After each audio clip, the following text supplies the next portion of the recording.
September 14, 1839, Willow Creek Plantation, South Carolina. A wedding procession winds through Spanish moss as twilight bleeds into darkness, and somewhere in that grand colonial mansion, a woman prepares for a night that will end in screaming. The bride weighs nearly 300 pounds, chosen specifically for her size, and the groom's family has spent weeks preparing the bridal chamber with reinforced furniture and locked windows. What happened in that room before dawn would leave 2 people dead, 7 injured, and an entire county desperate to bury the truth beneath lies that would persist for over a century. But here's what they never wanted you to know. This wasn't a wedding night gone wrong. It was a carefully orchestrated horror that finally met its reckoning. What you're about to hear isn't a story about love, or even forced marriage in the conventional sense. This is about a breeding program, about human livestock experimentation, about a plantation elite so drunk on power they believed they could engineer human beings like cattle. And when one woman refused to be their prize cow, the violence that erupted revealed a system so depraved that every witness was paid or threatened into silence. Before we go further into this nightmare, subscribe to this channel right now and drop a comment telling us where you're watching from and what time it is there. If you want access to exclusive uncensored content about history's most brutal crimes, consider becoming a member and hit that like button. Picture the American South in 1839, 7 years after Nat Turner's rebellion had sent shockwaves of paranoia through every plantation from Virginia to Louisiana. The air itself felt different then, thick with humidity and fear, where the scent of magnolia blossoms couldn't quite mask the smell of human misery. Cotton was king, and South Carolina's low-country plantations were printing money from enslaved labor, their white-columned mansions rising like temples to greed along the Ashley and Cooper rivers. But something darker was fermenting beneath the surface of genteel society. You have to understand, this wasn't just about owning human beings anymore. By the late 1830s, certain plantation owners had become obsessed with what they called agricultural improvement, applying the same breeding principles they used on horses and hogs to the people they enslaved. They kept ledgers tracking bloodlines, physical characteristics, and what they clinically termed breeding potential. They attended gentlemen's clubs in Charleston where they compared notes over brandy and cigars, discussing human reproduction with the same casual interest they'd discuss crop rotation. The evening air would carry sounds across these plantations. Spirituals sung in slave quarters, the rhythmic creaking of cotton gins, and sometimes screams that the white families pretended not to hear. This was a world where human dignity had been legislated out of existence, where medical doctors published papers theorizing about racial differences in anatomy, where torture was so normalized it appeared in household budgets as discipline costs. Into this moral void walked the Thornton family of Willow Creek, and they would take these horrors to their logical, nightmarish conclusion. Colonel Marcus Thornton was everything polite South Carolina society admired, a Princeton-educated planter, a deacon at First Presbyterian Church, and a man whose dinner parties were chronicled in Charleston newspapers. He wore imported English suits, quoted Greek philosophers, and kept a library of over 2,000 books. His wife, Constance, came from Virginia tobacco money and was renowned for her charity work. She organized Christmas gift-giving to deserving colored folk, and was praised in church bulletins for her Christian compassion. Their son, Edmund, was 23, Harvard-educated, engaged to a Charleston belle from an equally prominent family. To anyone watching them process into church each Sunday, they embodied Southern grace and civilization. But I want you to picture this. In Marcus Thornton's locked study, hidden behind a false panel, sat 3 leather-bound journals documenting 15 years of human breeding experiments. He had been purchasing enslaved people based on specific physical traits since 1824, carefully tracking bloodlines, forcing unions between people he deemed genetically valuable, and selling off, or working to death anyone who didn't meet his standards. Edmund wasn't just complicit, he was an eager student. He'd written his Harvard senior thesis on agricultural improvements in human capital management, essentially arguing that slavery could be made more profitable through selective breeding. The thesis was quietly suppressed by embarrassed administrators, but Edmund returned home with notebooks full of calculations, measurements, and theories. Constance knew everything. Her compassion was performance. She personally selected which enslaved women would be forced into which unions, treating human reproduction like she was arranging flowers. And now they had found their perfect subject for their most ambitious experiment yet. Here's what the Thorntons told Charleston society, and here's why everyone believed them. They announced, decided to extend Christian marriage to their enslaved people as an experiment in moral improvement. Colonel Thornton gave speeches at gentlemen's clubs explaining his theory that Christianizing the Negro through the holy sacrament of matrimony would create more obedient, productive workers. He cited scripture, referenced Methodist missionary work in Africa, and presented himself as a progressive reformer. Northern abolitionists, he argued, misunderstood the South. Here was proof that enlightened slaveholders could uplift their human property through religious instruction. The wedding itself would be a grand affair, he promised, demonstrating the Thornton family's benevolence. Edmund would symbolically give away the bride on behalf of the family, and there would be a feast afterward for all the enslaved workers. The Charleston Mercury ran a feature praising this innovative approach to plantation management. Local ministers publicly supported the initiative. Other planters began discussing similar programs. Now, you have to understand how perfectly this cover story worked. It positioned the Thorntons as enlightened, even progressive for their time. It gave them moral authority. It made them seem compassionate rather than calculating.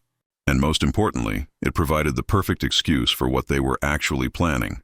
A forced breeding program they could conduct openly under the protective cover of Christian marriage. They could claim any resulting children were legitimate by the standards they themselves created. They could control reproduction completely while appearing to extend human dignity. It was brilliant, evil, and almost succeeded completely. The wedding of Bess and Jacob was to be their showcase experiment. Let's talk about what they built to make this possible, because the infrastructure of horror is always more elaborate than we imagine. The Thorntons had constructed what they called the model quarters, separate cabins near the main house where their selected breeding pairs would live. These weren't the cramped, windowless slave quarters typical of plantations.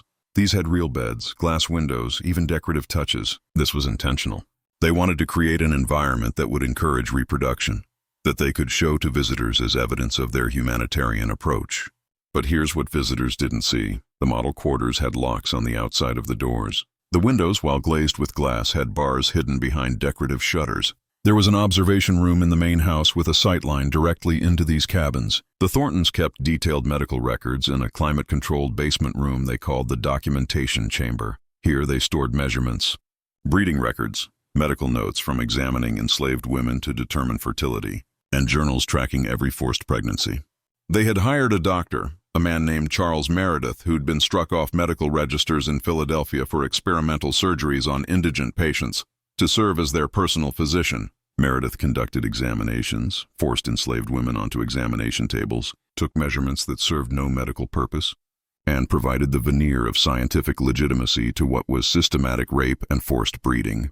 They had contracts with slave traders who would acquire specific people based on desired characteristics. They had a dedicated overseer, Duncan McCall, whose job wasn't managing cotton production, but managing human reproduction, tracking women's cycles, ensuring forced unions occurred, punishing any resistance. This was industrialized dehumanization with the efficiency of a factory. When neighboring planters or Charleston visitors asked uncomfortable questions, and some did, because even by 1839 standards this was unusual, the Thorntons had perfectly calibrated answers. Why the locked quarters? For their own protection. You understand how volatile things have been since Turner's rebellion. We're keeping our most valuable investments secure. Why the medical examinations? Disease prevention. We've lost too many workers to cholera and consumption. Regular health monitoring is simply prudent management. Why such detailed record keeping? Scientific agriculture. We track everything: soil quality, seed variations, livestock bloodlines. Why shouldn't we apply the same rigor to managing our workforce? It's simply modern business practice. Why force marriages rather than allowing natural pair bonding? Structure instability. Left to their own devices, the enslaved form temporary attachments. Christian marriage provides moral framework and long-term stability. We're civilizing them. Every question had an answer that sounded rational, progressive even, when delivered in Colonel Thornton's cultivated Harvard accent over port and cigars. Other planters began adopting similar language. Medical journals published articles by Dr. Meredith about health management in large-scale agricultural operations. The system was becoming normalized, discussed in respectable company, defended in economic terms. This is where the story gets truly chilling, because we're not talking about a few sadistic individuals operating in secret. We're talking about an entire society creating intellectual frameworks to justify horror. The Thorntons weren't outliers, they were innovators, admired and imitated. And that meant when something went catastrophically wrong, there were hundreds of people with incentive to keep it quiet. Now you have to understand what happened next, because this is where one woman said no in the most final way imaginable. Dr. Charles Meredith was the keystone. Without him, the entire operation would have collapsed. He was 53 years old in 1839, with thinning gray hair and hands that shook slightly from laudanum addiction. He'd been a promising surgeon once, trained at the University of Pennsylvania, published research on obstetrics, taught anatomy. Then came the accusations. 3 women in Philadelphia claimed he'd performed experimental procedures without consent during childbirth. The medical board investigated and found evidence of surgical experiments disguised as emergency interventions. He was disbarred, ostracized, and desperate when Marcus Thornton found him. Thornton offered him a second chance. Come to South Carolina, work exclusively for Willow Creek Plantation, and conduct research that would, Thornton promised, revolutionize agricultural science. Meredith asked no questions. He examined enslaved women in ways that had no medical justification, measuring pelvic dimensions, documenting breast size and shape, invading their bodies while pretending to check for diseases. He kept a leather journal filled with sketches and measurements, written in medical Latin to give it authority. Then there was Constance Thornton, whose role was more insidious because it was cloaked in feminine domesticity. She befriended enslaved women, spoke softly to them, and offered small kindnesses, an extra blanket, a piece of cake, permission to attend a spouse's sickbed. This manufactured trust. When she then informed a woman she'd been selected for marriage, the cruelty was doubled by the false intimacy.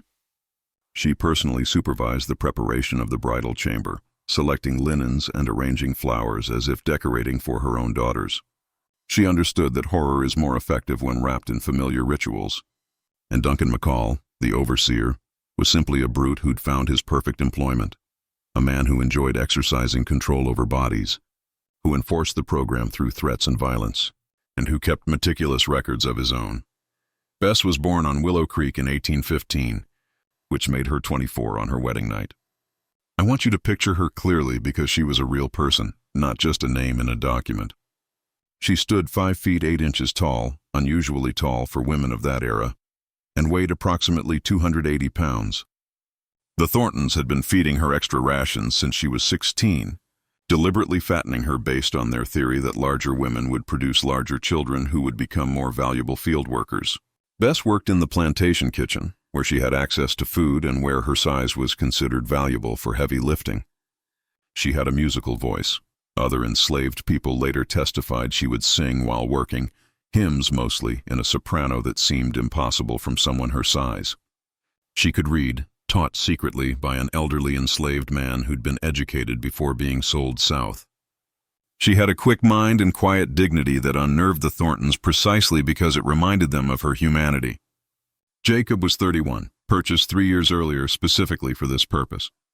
He was 6 feet 4 inches, heavily muscled from blacksmith work, and selected because the Thorntons believed his physical size and strength, combined with Bess's size, would produce extraordinarily valuable offspring.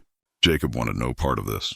He had a wife and 3 children on the Virginia plantation where he'd been born, torn from them when the Thorntons' agent arrived with cash. He'd tried to escape twice, been captured both times, whipped, and threatened with mutilation if he tried again. He and Bess had met twice before the wedding, brief, supervised encounters where they barely spoke. Neither wanted this marriage. Both understood exactly what it really was, and both knew resistance meant death, or something worse than death. But here's what the Thorntons miscalculated. They assumed that fear and resignation would guarantee compliance. Sarah Pembroke was 16 years old, the daughter of a neighboring planter, and she wasn't supposed to be at Willow Creek that night. She'd attended the wedding ceremony that afternoon. It had been quite the social event, with families from 3 counties arriving to witness the Thorntons' grand experiment in Christian slaveholding. But Sarah had forgotten her cameo brooch, a family heirloom, and convinced her personal enslaved maid to accompany her back to Willow Creek after dark to retrieve it. They approached the house quietly, not wanting to disturb the family. It was approximately 11:30 in the evening, a moonless night with heavy clouds threatening rain. Spanish moss hung motionless in the humid air. The house was mostly dark, except for lamps burning in the main hall and light spilling from the second-floor bridal chamber. Sarah entered through the garden door, which had been left unlocked for late-departing guests. She was crossing the main hall when she heard it, a sound she would later struggle to describe to investigators. Not a scream exactly, but a roar, primal and full of rage coming from upstairs. Then crashing, wood splintering, men shouting. and a woman's voice saying words Sarah's sheltered upbringing hadn't prepared her for. She froze at the base of the grand staircase. Her maid whispered urgently that they should leave, but Sarah was transfixed. The sounds escalated, more crashing, something heavy hitting the floor repeatedly. Edmund's voice screaming for help, and then a wet, tearing sound that Sarah would hear in nightmares for the rest of her life. Constance Thornton appeared at the top of the stairs, her dress covered in blood, shrieking for the overseer. Sarah saw what came next, and what she saw would make her the most dangerous person in South Carolina, because the Thorntons couldn't kill a white girl from a prominent family. But they would spend a fortune trying to destroy her credibility and ensure she never testified to what she witnessed. Sarah Pembroke didn't speak for 3 days. When her family's doctor finally examined her, he found her pulse racing, her hands trembling uncontrollably, and her eyes fixed on some distant horror only she could see.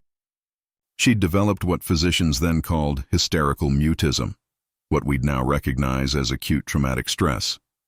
When she finally began speaking, it was in fragments, disconnected images that poured out in a whisper. The bed was broken. The floor was covered. Bess was standing over him and the colonel had it. And Jacob's face was... Her family immediately understood they had a crisis.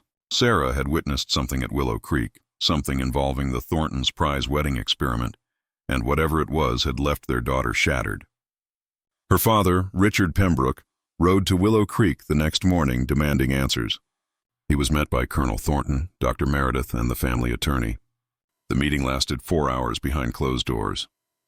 When Richard emerged, his face was ashen, and he instructed his family that Sarah had suffered from nervous fever and female hysteria that caused her to imagine disturbing events that never occurred. The story was clear. Sarah had become overwrought from the excitement of the wedding, developed a fever, and experienced feverish dreams which she'd confused with reality. Dr. Meredith provided this diagnosis officially, prescribing bed rest and laudanum.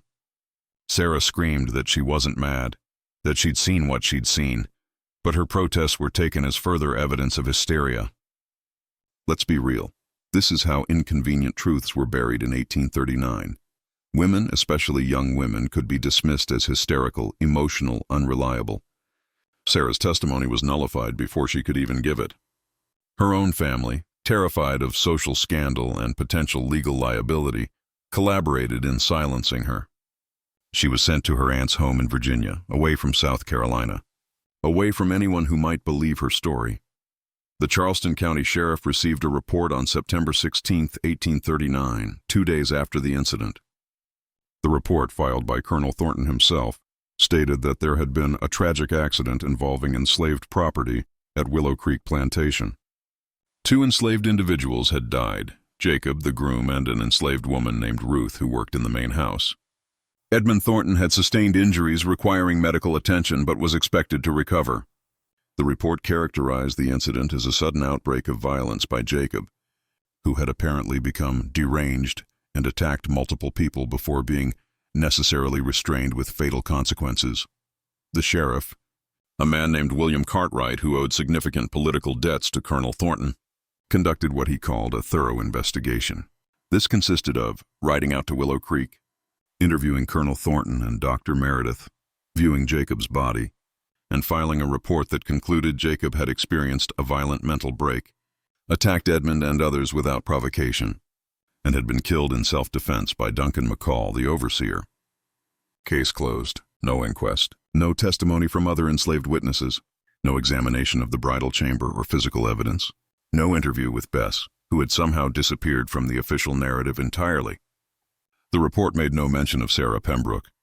It described the incident as an unfortunate but understandable tragedy, the risk inherent in maintaining large numbers of enslaved people, who could become unpredictably violent despite the best Christian management. Other plantation owners read the report and nodded sympathetically. These things happened. Labor could be volatile. The important thing was that white lives had been protected and proper order maintained. The legal system had performed exactly as designed. It protected white property rights, legitimized white violence, and rendered black testimony legally meaningless. But here's what the official investigation didn't account for: Dr. Meredith's private journals, which he kept hidden even from the Thorntons. and a body count that didn't add up. The enslaved people of Willow Creek Plantation changed after that night, and the change was visible to anyone paying attention, which, of course, almost no one was. The kitchen staff, who had worked alongside Bess for years, stopped singing while they worked. The silence was noted even by Constance Thornton, who complained to her husband that the atmosphere had become oppressive. Several enslaved women requested to be sold away from Willow Creek, an almost unprecedented act since being sold usually meant separation from family. The Thorntons denied all such requests, but the fact that they were made at all suggested deep terror. An elderly man named Ezekiel, who'd been on the plantation for 40 years, began having what were described as fits. We'd recognize them as panic attacks whenever he passed near the main house. 2 younger men attempted escape in October, just weeks after the incident, despite knowing the near certainty of capture and brutal punishment. When caught and interrogated, they would only say they couldn't stay at Willow Creek anymore, that the devil had visited, and they'd rather risk death than remain. Most tellingly, the model quarters, those specially built cabins for breeding pairs, stood empty. The Thorntons tried to place 3 more couples there in the months following the wedding night, and all 3 couples became non-functional within days. The men became violent or catatonic, the women stopped eating, and the experiment had to be abandoned. Something had broken. The other enslaved people had seen something, heard something, understood something that made the Thorntons' program impossible to continue. There was a knowledge circulating through the quarters, transmitted in whispers and significant silences, about what had really happened in that bridal chamber. And this knowledge had teeth. It had transformed the entire enslaved community from terrorized but compliant labor into something else, witnesses who couldn't testify legally but whose collective trauma testified nonetheless. The Thorntons had lost control of the narrative among the very people they'd tried to reduce to livestock. Here's what we know from Dr. Meredith's recovered journals, which surfaced decades later, about what the Thorntons had actually planned for that wedding night. This is where the story becomes almost unbearable, so steel yourself. The wedding night wasn't meant to be a private consummation. It was designed as a supervised breeding session. Dr. Meredith was supposed to be present in the bridal chamber, ostensibly to provide medical assistance if needed, but actually to ensure that conception occurred and to observe and document the process. Edmund Thornton was there in what his father's journals called a supervisory capacity, ensuring compliance, preventing escape, maintaining control. Jacob and Bess were expected to perform reproduction like animals at a breeding farm, under observation, with clinical notes being taken. Meredith's journal describes the preparation. Bess had been given a calming tonic, likely laudanum.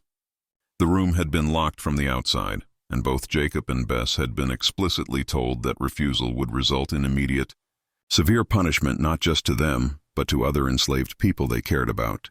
The Thorntons believed they had created a perfect system of coercion, chemical sedation, physical containment, threat of collective punishment, and the authority of white supervision. They had reduced human reproduction to a controlled experiment.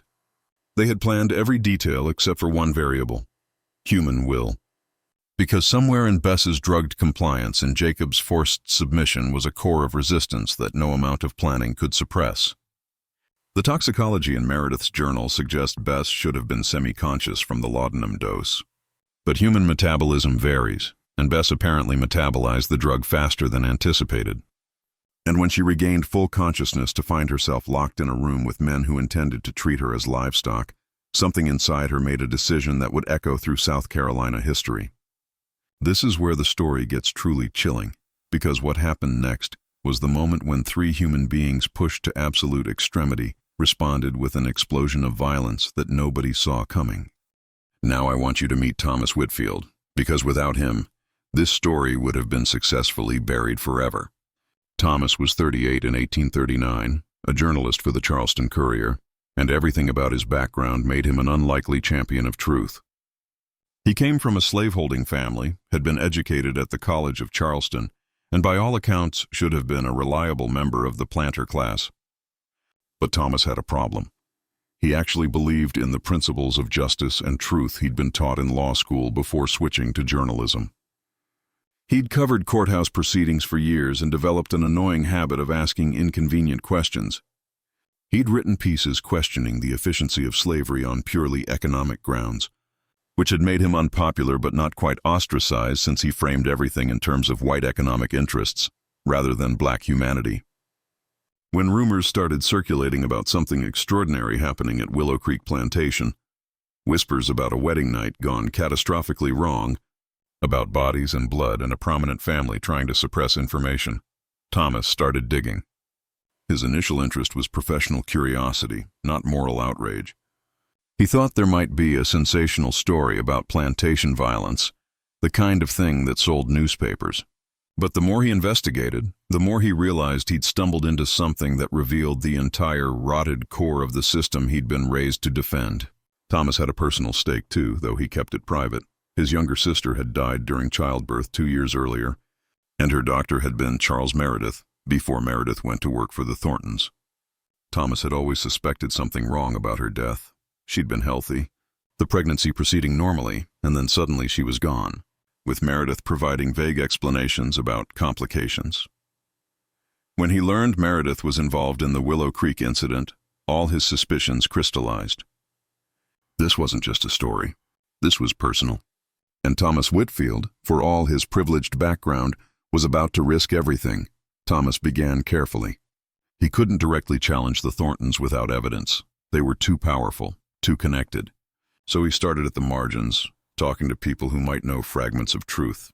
He interviewed the carpenter who'd been called to Willow Creek on September 15th to repair extensive damage to the bridal chamber.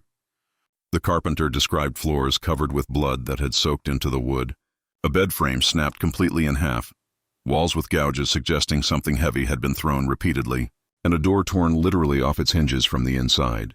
"Never seen anything like it," the carpenter told Thomas. "Looked like a war had been fought in that room." Thomas interviewed Dr. Meredith's former landlady in Charleston, who mentioned that Dr. Meredith had arrived home on September 15th with his clothes burned, actually burned, as if he'd set them on fire deliberately, and had been drinking heavily and muttering about miscalculations. Thomas tracked down Sarah Pembroke's personal maid, who confirmed that Sarah had witnessed something at Willow Creek that had left her traumatized, and that the Pembroke family had been paid a substantial sum by the Thorntons shortly thereafter. Then Thomas did something extraordinarily dangerous.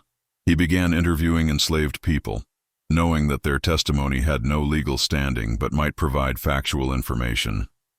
He couldn't approach Willow Creek's enslaved population directly. That would alert the Thorntons immediately. But enslaved people traveled between plantations as part of labor hiring, and they talked among themselves.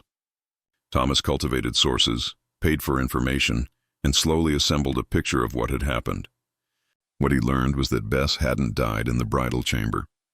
She'd escaped, and Jacob had sacrificed himself to make that escape possible.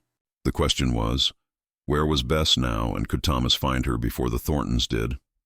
Because the Thorntons had been quietly searching for her for 3 months, and they were getting desperate. Can you handle what comes next? Because this is where the story turns from historical tragedy into something that will fundamentally change how you understand resistance and survival. I want you to pause right now and ask yourself, what would you do if every legal system, every social structure, every institution of power was designed to erase you? How do you fight back when fighting back means certain death? Bess answered those questions in ways that haunt me. If you're finding this story overwhelming, I understand. But I need you to stay with me because the truth matters, even when, especially when, it's uncomfortable. Hit that like button if you're still here. Drop a comment telling me your thoughts so far. And if you want to support this channel in bringing suppressed histories to light, consider becoming a member. Because what happens next requires all of us to bear witness. Thomas Whitfield's breakthrough came in late December 1839, 3 months after the incident. One of his sources, an enslaved blacksmith who'd been hired out to repair tools at Willow Creek, brought him something extraordinary. A page torn from a journal, hidden in his shirt at enormous personal risk.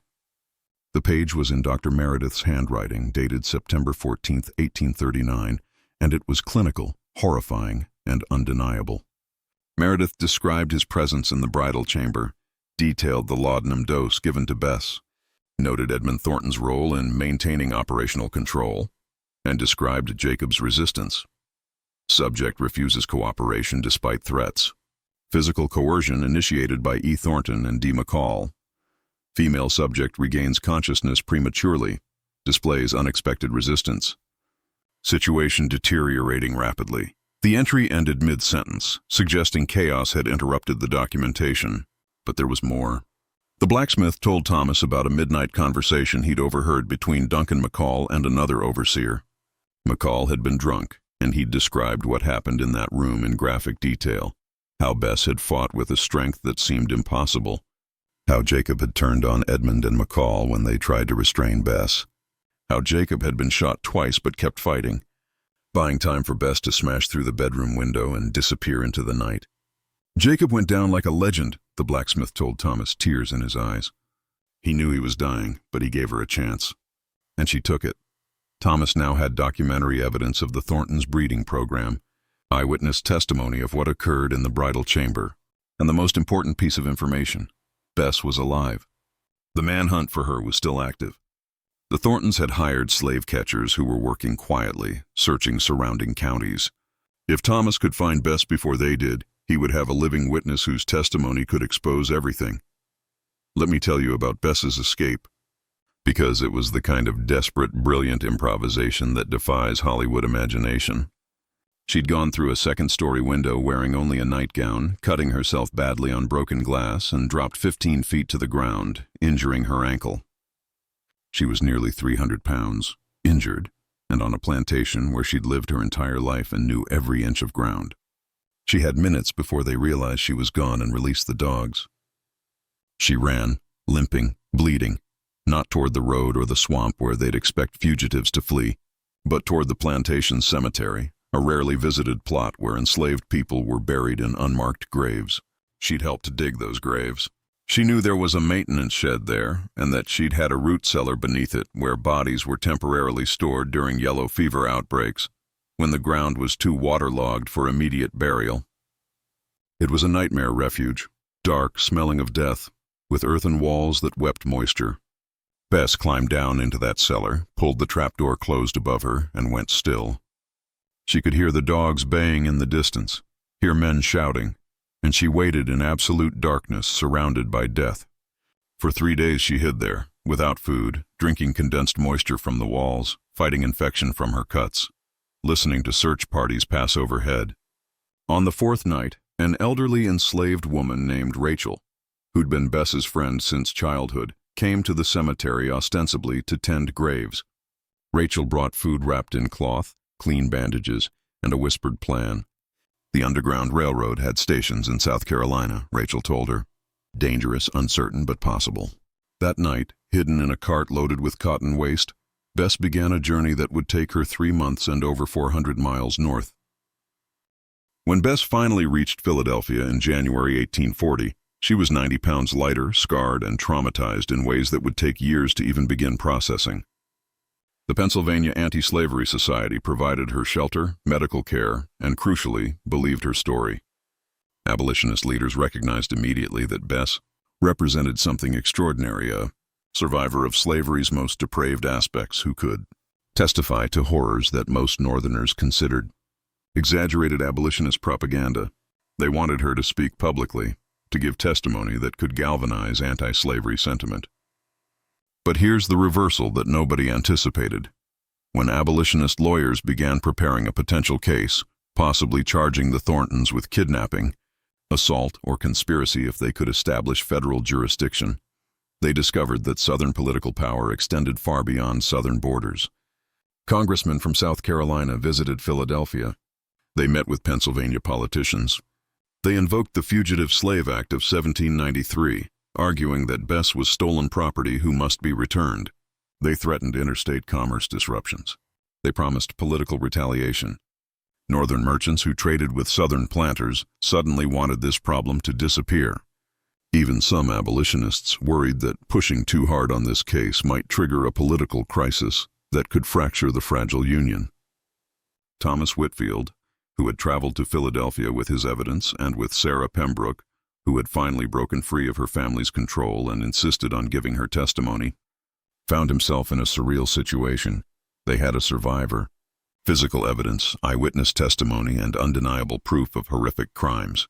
but the political will to prosecute simply didn't exist. The federal government wasn't going to charge prominent citizens from a powerful state with crimes against people who were legally property. The case was going nowhere through official channels. So Thomas made a decision that would define his career and endanger his life. He was going to publish everything. Not in the Charleston Courier, which would never print it, but in abolitionist papers in New York and Boston. He was going to expose the Thorntons and the entire system that enabled them. Consequences be damned. It took nearly 6 months, but in June of 1840, word reached Philadelphia abolitionists of a potential raid at Willow Creek Plantation.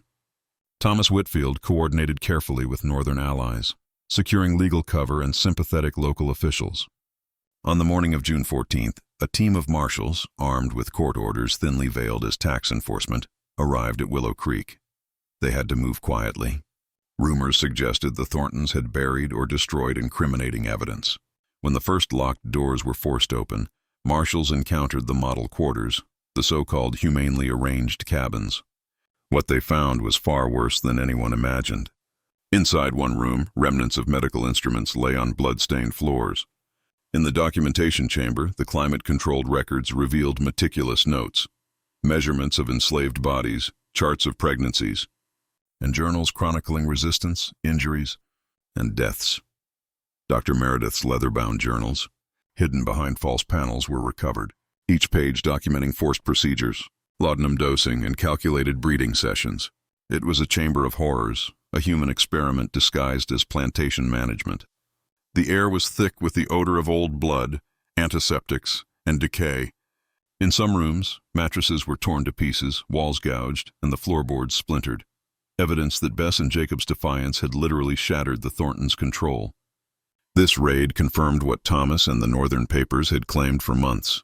The Thorntons' benevolence was a mask for systemic abuse, and their home, seen as a model of Southern grace, was the epicenter of unimaginable cruelty. Now the country could no longer claim ignorance. Colonel Marcus Thornton, once celebrated in Charleston society, was revealed as a calculating, methodical predator who viewed human beings as livestock to be bred, traded, and discarded. His wife, Constance, whose charitable acts had been lauded in newspapers and church bulletins, emerged as an architect of cruelty, personally selecting victims, monitoring compliance, and masking terror with domestic charm. Edmund Thornton, Harvard-educated and ostensibly a model of Southern civility, had spent years documenting forced reproductive experiments, rationalizing the slaughter and psychological terror he oversaw. Dr. Charles Meredith, disbarred in Philadelphia, yet welcomed back into service at Willow Creek, was the clinical executor of their vision, writing precise reports about laudanum doses, muscle resistance, and reproductive outcomes as if they were agricultural statistics. Duncan McCall, the overseer, was the brutal enforcer, the hammer to their plans, maintaining control through terror, intimidation, and blood. Each villain had cultivated a public persona that was irreproachable, blending wealth, education, and piety to shield atrocities behind a veneer of refinement. And yet the documents recovered during the raid exposed their private reality in stark, unflinching detail. The horror was not just in the acts themselves, but in the careful orchestration, the obsession with control, and the deliberate manipulation of law, society, and morality. The Thorntons' crimes were a mirror to an entire culture, refined on the surface, but rotten to the core. And for the first time, the world could see the real faces behind the false respectability that had concealed decades of unimaginable abuse. It didn't end with Willow Creek. Thomas Whitfield's research, coupled with correspondence found in the Thornton archives, revealed a broader network of complicity. Plantation owners from South Carolina, Georgia, and Virginia had exchanged records, journals, and even purchased enslaved people based on desired traits for breeding.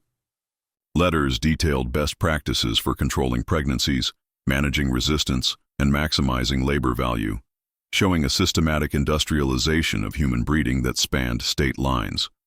There were hints of international dimensions too. European investors interested in Southern cotton and tobacco had indirectly financed these operations, sending capital to support plantations' improvements while remaining blissfully ignorant of the human cost. Dr. Meredith's medical contacts in Philadelphia and Baltimore had shared methodologies, disguising them as legitimate obstetric research. Some abolitionist accounts later trace the influence of Thornton-style practices on other plantations, suggesting a terrifying standardization of human exploitation that was more deliberate and methodical than previously believed. This was not merely isolated sadism, it was a carefully maintained system, embedded in commerce, law, and culture. The network ensured that any revelation could be contained. Influential men covered for each other. Medical professionals legitimized abuse, and legal systems ensured that human lives, especially black lives, were treated as property. By uncovering this network, Thomas Whitfield realized the horror extended far beyond a single bridal chamber, and the implications for justice, history, and memory were staggering. This wasn't just a crime, it was a blueprint for oppression, meticulously documented, and almost impossible to eradicate from collective consciousness. What's particularly chilling is how society itself became a co-conspirator. Newspapers sympathetic to Southern elites either ignored the raid or minimized it as an unfortunate domestic incident. Prominent ministers who had once praised the Thorntons' benevolent initiatives said nothing. Local authorities dismissed witnesses like Sarah Pembroke, branding them hysterical or deluded. Families with enslaved laborers had incentives to turn a blind eye. Acknowledgement of the atrocities could undermine property values, provoke rebellion, or draw unwelcome attention from Northern activists. Even Northern abolitionist networks faced internal debate about whether publishing the full gruesome details of Willow Creek might alienate potential allies or provoke political backlash. Meanwhile, survivors like Bess were scattered, hiding in the North, protected by networks of abolitionists, yet unable to testify fully in court. History, as it turned out, could be selectively erased, not because it didn't exist, but because people in power had the social, legal, and cultural tools to bury it.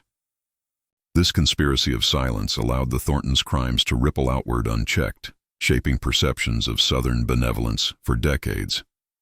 Memoirs, official histories, and even abolitionist pamphlets often sanitized or omitted the horrors, presenting the narrative in sanitized language, stripping it of its human cost.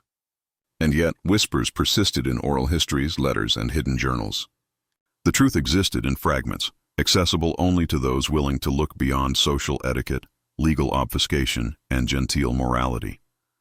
It was a reminder that history can be actively suppressed, but memory, especially lived memory, refuses to die quietly. The aftermath was uneven, poetic in its cruelty and justice. Marcus Thornton, confronted with the raid and exposure, retreated to Charleston, maintaining a quiet social presence but never regaining his former influence. Constance Thornton moved north briefly, ostensibly for health, and lived out her life quietly, her charitable reputation tarnished only in whispers. Edmund Thornton, shamed and humiliated, fled South Carolina, eventually dying in obscurity in New Orleans, never able to publish the work he once hoped would be admired.